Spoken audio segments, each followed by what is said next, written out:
Hello everyone. Today I am going to explain you about the indicators of poverty. Now how we have to indicate the poverty. So here the level of poverty and their components are called its indicators. Means कितनी poverty है वो level जानने के लिए जो भी components use किए जाते हैं सो that is called the indicators. किससे हम पॉवर्टी को मेज़र कर सकते हैं. जैसे कि हर एक के मेज़रमेंट होते हैं. आपको लंबाई मापनी है तो you can have the measurement.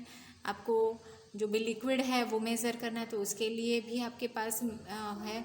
तो वैसे यहाँ पर that is a component for the level of poverty to measure. यहाँ पर अलग अलग इंडिकेटर्स जो है हमारे कंट्री के अंदर indicators are useful to know the poverty and poverty level. Indicators क्यों यूज़ होते हैं? पॉवर्टी और पॉवर्टी लेवल को जानने के लिए. We can know the nature and measurement of poverty. The indicators are over here.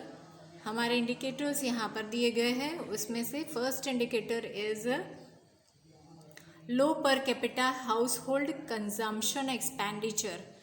Consumption expenditure means एक person जो है वो कितना कंज्यूम कर रहा है. पर capita house hold expenditure is the amount of income a family spend. Amount of income a family spend on an average on consumption of goods and services. जैसे कि फ्यूल यूज़ करते हैं आप तो वो कितना यूज़ करते हैं. आप इलेक्ट्रिसिटी यूज़ करते हैं, वाटर सप्लाई यूज़ करते हैं. So that all goods and services, Khan पान के लिए जो भी है वो चीज़ें कितनी अफोर्ड करते हो. सो दैट कितना पैसा स्पेंड करते हो. Family spend an average. So it is calculated at the market price. Market price से कैलकुलेट की जाती है of durable goods like a car, washing machine, computer and so on. तो वैसे ही मार्केट प्राइस से हमारा जो इंडिकेटर्स है वो कैलकुलेट करते हैं. पर कैपिटा हाउस होल्ड एक्सपेंडिचर कितना करता है एक family. The nation's total spending on such goods is divided by the total population to calculate it. तो यहाँ पर ये फॉर्मूला दिया गया है. Total spend on such goods divided by total population. Okay, spending divided by total population. The per capita consumption expenditure for developing country is much lower. Developing country का जो per capita consumption expenditure है वो बहुत ही कम है than developed countries. क्योंकि उनकी जो सारी नेसेसिटीज़ है वो फुलफिल हो जाती है. They have low as they have higher in a developed countries. तो यहाँ पर चार्ट में दिया गया टेबुलर फॉर्म में the per capita consumption expenditure country के लिए दिया गया है. अलग अलग कंट्री. पहला है यूएस. उसके अंदर एक family fixed price of 2005 in US dollar. ये यूएस डॉलर के अंदर प्राइस दिया गया 2014 का. So that is of 31,469 US dollar. It is spend by US. Then UK United Kingdom. That family is spending $25,828. Then Japan is spending 22,149 US dollar. Next is Pakistan. Pakistan is spending only 603 US dollar for their consumption expenditure. And China is spending 1,420 for its consumption expenditure. India is spending 725 US dollar for consumption expenditure जो भी हो वो utilise करना है, basic needs for survival, जो goods और services spend करते हैं फैमिली, तो उसके बारे में India is having only and only 725, that is per capita household consumption expenditure. तो इंडिया के अंदर बहुत ही लो है as compare to the USA, UK, Japan. Then level of malnutrition, next हमारा है लेवल ऑफ माल न्यूट्रिशन का मतलब है कि अंडर न्यूट्रिश्ड बच्चे जो होते हैं, दैट विटामिन्स, प्रोटीन्स, कार्बोहाइड्रेट्स की कमी जिसमें होती है, individual legs calorie, proteins, carbohydrates, vitamins and minerals, तो ये कब नहीं होता है, जिसके पास वो अफोर्ड नहीं कर पाते हैं, कंजम्पशन एक्सपेंडिचर जो है वो अफोर्ड नहीं कर पाते, तो वो खान पान में उनकी केयर नहीं होती, तो कैलोरी लैकिंग होगा, कार्बोहाइड्रेट्स नहीं मिलेगा, विटामिन्स एंड मिनरल्स नहीं मिलेगा, तो वो person individual is malnourished, means उसका नरिशमेंट नहीं हुआ होगा। In spite of an increase in the agriculture production increase तो हुआ है, पर पीपल विथ लो इनकम, कम इनकम है, get nutritive food, unable to get nutritive food, क्योंकि उनकी इनकम कम है, और इनकम कम होती है, एग्रीकल्चर प्रोडक्टिविटी ग्रीन रिवॉल्यूशन से इंक्रीज हुआ, पर income of the labour group is very low, तो they are not able to purchase the nutritive food of low per capita income and unequal distribution of income। ये दो reason है जिसके through a person is not consuming nutritive food। India information regarding people with malnutrition is as follow। यहाँ पर next दिया गया है malnourished people, आपको ये 1 मार्क में पूछ सकते हैं, so you have to be very careful. India के लिए percentage of malnourished people are given, total malnourished people 90 और 92 के अंदर, दैट इज ऑफ 23.7%, वो डिक्लाइन हुआ, मीन्स malnourished people जो नरिश्ड, जिसको कार्बोहाइड्रेट्स, कैलोरी, प्रोटीन नहीं मिल रहा है, वैसे पीपल की तादाद 92 तक बहुत ही ज़्यादा थी, that is 23.7%, that have to be decline. यहाँ जैसे जैसे हम इंक्रीज होते हैं ईयर, तो that have to be decline the malnourished people। So here 2000 and 2002, that is of 17.5 people, percentage of people of total population have to be malnourished। Then comparison with the 2005 to 7, that is comparatively high malnourished people are reside 20.5%। फिर next सर्वे किया 2010-12, तो उसके according to 15.6% have to be malnourished people are reside, और 2014 to 16 के अंदर 15.2 people, percentage of people are malnourished people reside in India। तो इसकी वजह से कैलोरी, प्रोटीन, मिनरल्स, विटामिन्स नहीं मिलने की वजह से that have to be undernourished, और इसको कहते हैं malnourished people। तो यहाँ पर ये सर्वे का एक्सप्लेनेशन दिया गया है, malnourished पॉपुलेशन दिए गए हैं according to FAO 2015 report, the situation of food security in India ranked second in the world in measurement of malnourished, which indicates poverty in India। तो ये जो malnourished में सेकेंड नंबर पर रैंक आता है इंडिया का, so that's why India is indicator as a poor country. Next हमारा है life expectancy and infant mortality rate. ये आगे इंडिकेटर्स में हमने देखा भी था अगले चैप्टर में, तो यहाँ पर फिर से आया है माल न्यूट्रिस्ड एंड लाइफ एक्सपेक्टेंसी रेट। यहाँ पर एक पर्सन जब बॉर्न होता है, न्यू बॉर्न बेबी, जब उसका एस्टिमेशन लगाया जाता है कि कितने साल तक वो जिएगा, so that is expected life expectancy. Life expectancy means the how long new born baby is expected to live on an average. Okay, तो ये डेफिनेशन याद रखनी है, 1 मार्क में पूछ सकते हैं। The average life expectancy of the people in a country is based on a nutritive food. जो आगे हमने पॉइंट देखा था, न्यूट्रिटिव फूड मिल रहा है तो वो लंबा आयुष्य जिएगा। Cleanliness, pure drinking water, health services, तो ये सब अगर facilities people is getting in proper time, so people have to get healthy life और उसका लॉन्ग लाइफ स्पैन होगा। इन्फेंट मोर्टालिटी रेट, ओके, ये था लाइफ एक्सपेक्टेंसी रेट। अब हुआ infant mortality rate. Infant means छोटा बच्चा जो होता है उसको कहते हैं infant.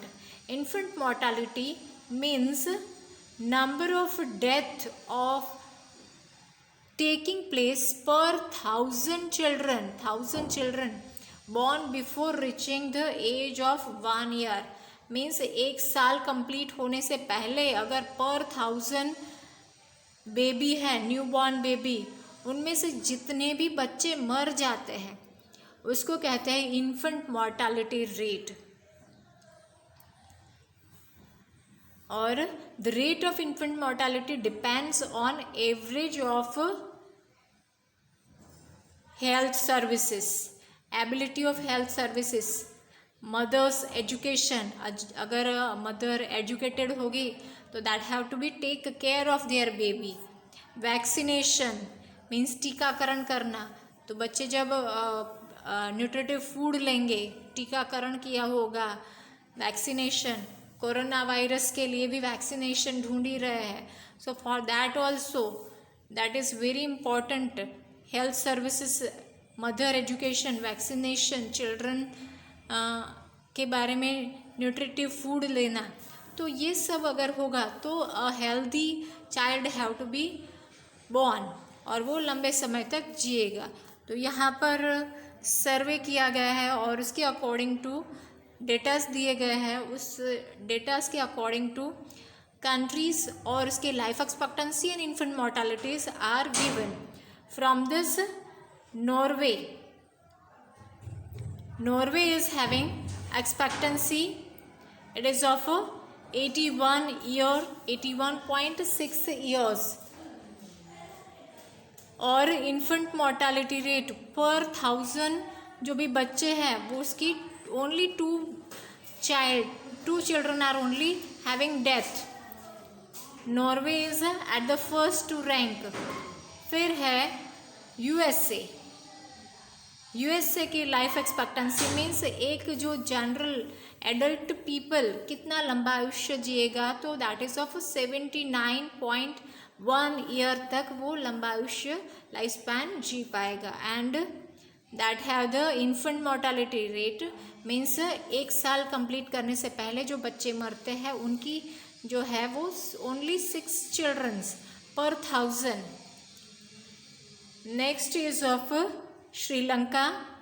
श्रीलंका's lifespan, life expectancy is 74.9 and infant mortality rate means छोटे बच्चों के मृत्यु दर that is of only 9 per 1000। Next is China. China का people is having the life expectancy is 75.8। इतने साल तक एक सामान्य पर्सन जी सकता है और उसके पर 1000 10 children having death before completing 1 year. 1 साल कंप्लीट करने से पहले 10 बच्चे जो है 1000 में से 10 चिल्ड्रन आर हैविंग डेथ। और इस सब की कंपैरिजन में इंडिया की कंपैरिजन करते हैं तो 68 years of a person is having. Average जो हेल्दी पर्सन होता है वो 68 ईयर्स तक लंबा आयुष्य जिएगा। और जो भी इन्फेंट मोर्टालिटी रेट है दैट इज़ ऑफ 39। 1000 में से 39 बच्चे जो है उसकी डेथ होती है। So that is very high as compare to this Norway, USA, Sri Lanka and China.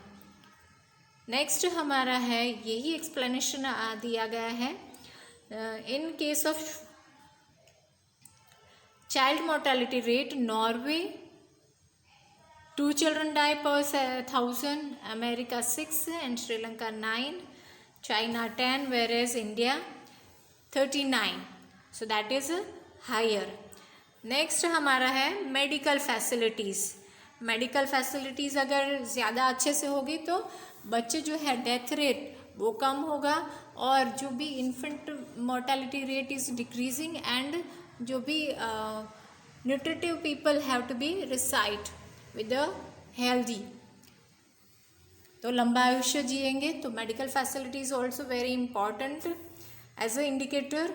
तो इसके अंदर हेल्थ सेक्टर के अंदर doctor, nurse, compounder etcetera are included, और वो अपने जो भी ड्यूटीज़ है that have to be do as according to India as a compare to other countries lakhs medical services and doctor. दूसरे कंट्री के कंपैरिजन में इंडिया के अंदर मेडिकल सर्विसेज और doctor that are very less. In developing countries people get less medical services. हमारा India भी developing countries में आता है। Okay, they often suffer from various disease as poor people do not get complete nutrition food. क्यों disease से suffer करते हैं? क्योंकि उनको न्यूट्रिटिव फूड नहीं मिल रहा है। As a result their immunity is too low. उनकी जो इम्यूनिटी मीन्स जो रोग प्रतिकारक शक्ति होती है वो बहुत ही कम होती है, क्योंकि उनको न्यूट्रिटिव कंप्लीट फूड नहीं मिलता है। The country has less medical facilities, और ऊपर से वो बीमार होते हैं, इम्यूनिटी कम होती है तो बीमार होते हैं, तो कंट्री के पास मेडिकल फैसिलिटीज़ भी नहीं होती है properly. So people are deprived of such services, वंचित रह जाते हैं, and as a result poverty is more, ज़्यादा से ज़्यादा बढ़ जाती है poverty. In developing countries every 6000, यहाँ पर डेटा दिए गए हैं, 6000 population 1 doctor is available. 1 mark में पूछ सकते हैं, very important. Developed countries every 350 people services of 1 doctor is available.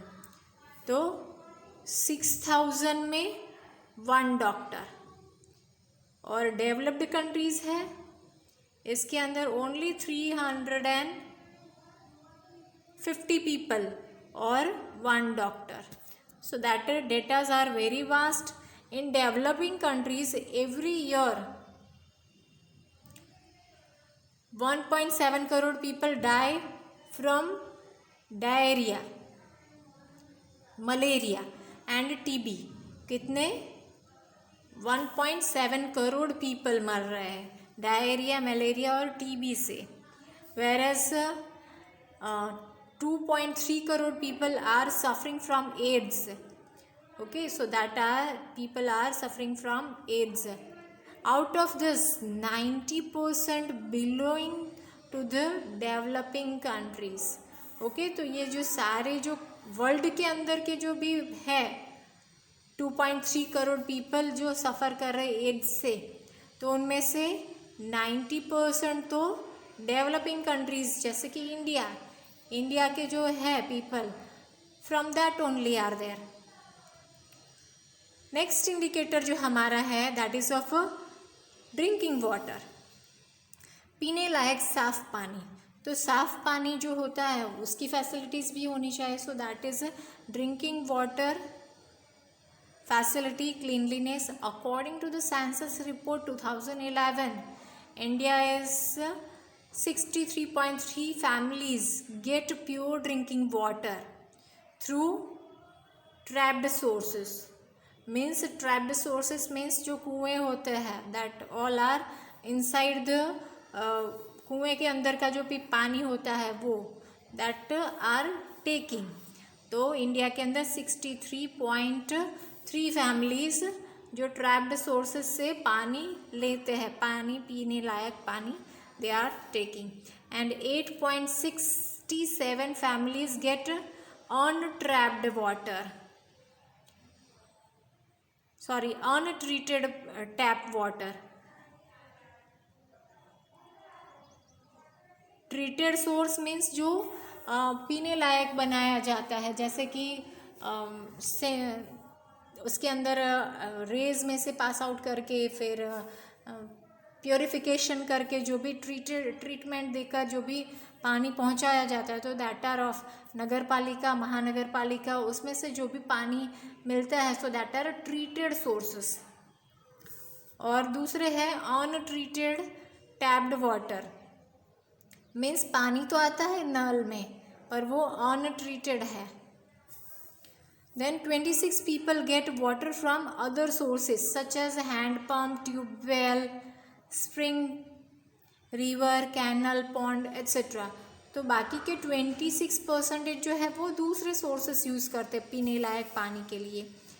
In the absence of pure drinking water, polluted water increases the chances of having waterborne disease and hence make the problem of poverty more severe।